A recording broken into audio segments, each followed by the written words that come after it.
let's go with Pearl. Pearl's in Australian cinemas at the moment, or it just was recently. Yes, it's been out several months after the US got it, which, makes no sense, but we'll just roll with it because we get everything late.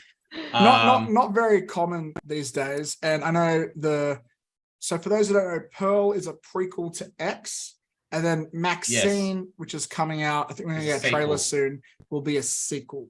Right. And I think Pearl was developed around the same time as X, and it felt like it came out. Was it the same year X came out, or shortly? Yes. So it was quick. In the US, I'm pretty sure it came out a few months after X did, because what happened was it was during COVID.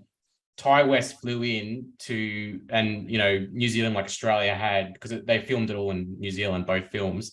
New Zealand also had the quarantine. You had to quarantine for a certain amount of time, and then while Ty West was in quarantine, he had an idea of doing a prequel film to X. So he just, throughout that quarantine period, him and Mia Goth just nutted out another script. That sounded wrong, sorry. Wrote out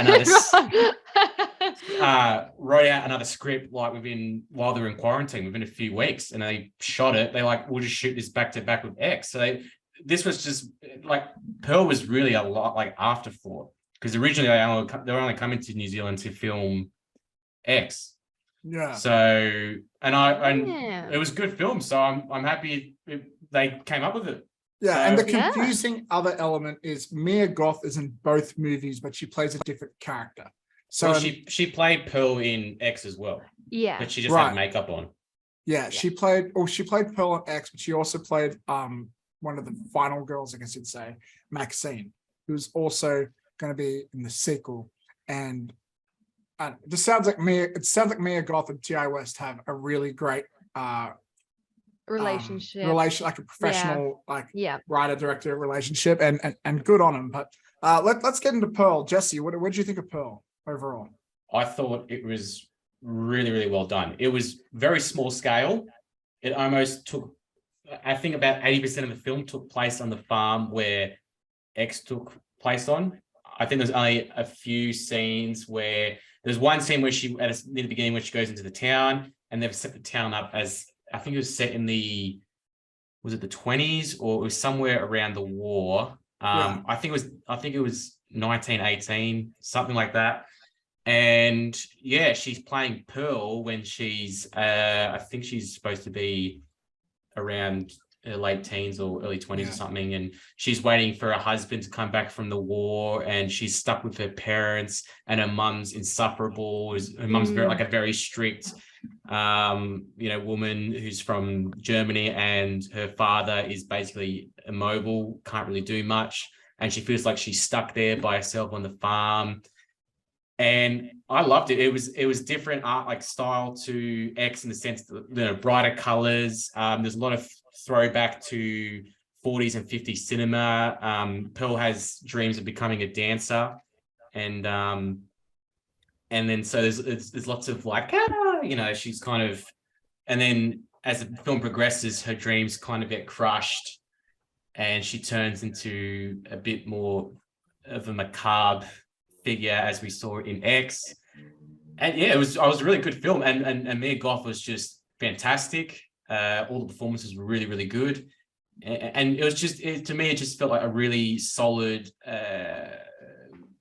indie film, and it was kind of horror-ish, but horror-ish, but there was a bit more to it.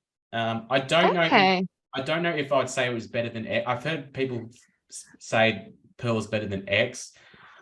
I kind of think they're in their own kind of league. I find it really hard to compare them both. What did you think, Matt? So I saw X, and I wasn't particularly thrilled with X. I don't think it was a bad film by any stretch of the means. It didn't really move the needle for me. It wasn't. There's nothing that really. I didn't see the hype behind X. I know a lot of people really liked it, but for me, it was. It's not a. It's a bit easy to follow. I should say, I'm not the biggest fan of a lot of A24's bread and butter art house horror films. I'm not the audience for that. I appreciated that it wasn't that. It was a bit more of a, how'd you say it? It was a bit more of a slasher, but it did have this higher level of filmmaking than you expect from a typical slasher. But Pearl, I thought, was leagues ahead. Really?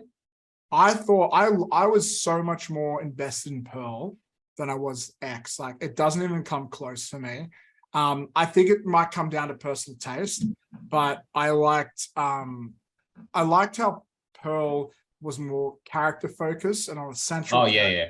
I felt like she had more of an arc, more of an interesting arc. And so I think that choice of premise, and with such a very strong motivation behind a character, it really helped me stay invested. And seeing the development, maybe also knowing that she's going to become a killer, maybe that probably adds to it. To see how fucked up she gets as she goes along. And then I think also just that finale where with the dance number and she's all like, with writing, a lot of characters is defined by a central want, and her want is so clear that like when she doesn't get it, or whenever she comes close to getting it, but it's just out of reach, it just makes those moments so much more impactful, I find. Yeah. And that just helped me stay emotionally invested and along for the ride. I fucking love my partner. We're the same. Like, we watched X, we're like, it's all right. But Pearl, we fucking loved it. See, I liked X because I love X to me was a big throwback to 70s horror, whereas Pearl was a more throwback to, I guess, the 40s kind of era. And I don't know. I just loved X as a big throwback to that kind of era of filmmaking, and I just thought it was really well done. But I get what you mean. I think it's the subject matter, really. Like with X, it's like, yeah, you got these themes of like taboo and themes like sexuality and how, you know, beauty losing with age, that type of thing. But so it's kind of, I guess, in a way makes her more desperate, which justifies her, doesn't really justify, but it helps justify her want to kill. But with Pearl, I'm just saying movie to movie, script to script, like, because the want is so, it feels like it's reachable for her at times, but she's just sort of held back. It makes you just root for the character more, where as opposed to like in X, like the characters, it's just a bit harder to root for them because all they're trying to do is basically survive. I think it just comes down to the genre. Make a porno, but yeah, but like that's not as I guess it is kind of exciting for some people, but in some way it's exciting. But I think they're just the two different films when it comes to storytelling. They're just two very different films. One's very character driven, and the other one's very ensemble genre filmmaking. Yeah, they're different films with different goals, and they achieve them in different ways. But yeah, Pearl for me was just more up my alley. I like the character focused stuff. I like also just visually, it's really interesting. It's a bit more interesting because of the throwback style, like stylistically. So that was really interesting to me. It was cool, like though, when you see the alligator, because you know how the alligator's using X. Yeah. When you see the alligator in Pearl, it does add to it. Like, Pearl has the benefits of X before it. Well, they set up a lot of things that happen in X. So, for example, when she kills the first guy and she pushes his car into the river, and then the characters in X see that same car.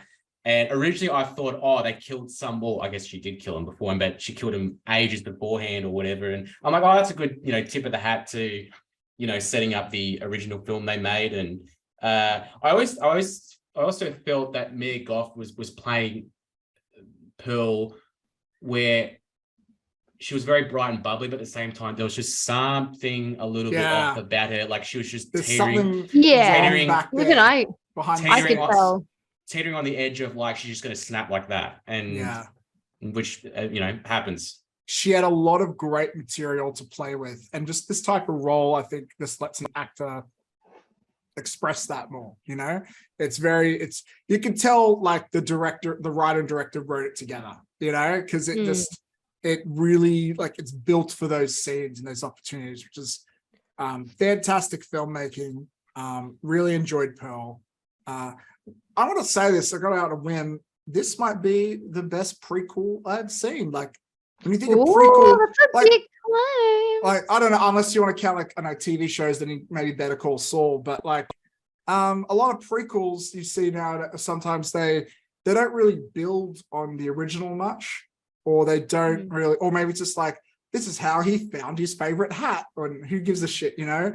But with this, it's like knowing, just like Better Call Saul and Breaking Bad, knowing what's going to happen later makes those moments leading up to it sometimes like really even cooler.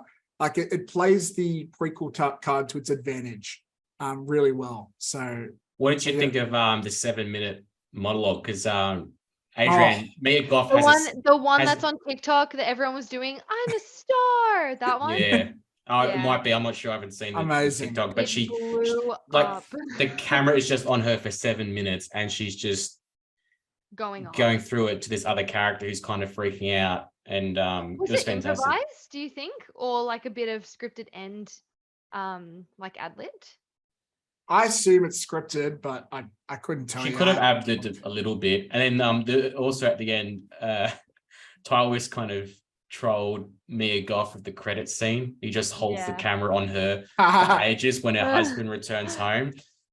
Dude, that credits is the best fucking credits. Where she's like smiling and oh my god, it's the creepiest. Wait, do you mean like, you don't mean like post credits? You mean no, in credits? I'm talking when the credits roll. It is the best roll of credits you'll ever see. Okay. It's fucking scary. It's creepy. It's kind of it's not at funny. the start, but then it turns very creepy and unsettling. Oh. And that was Ty West just going, nah, just keep rolling. Just keep rolling.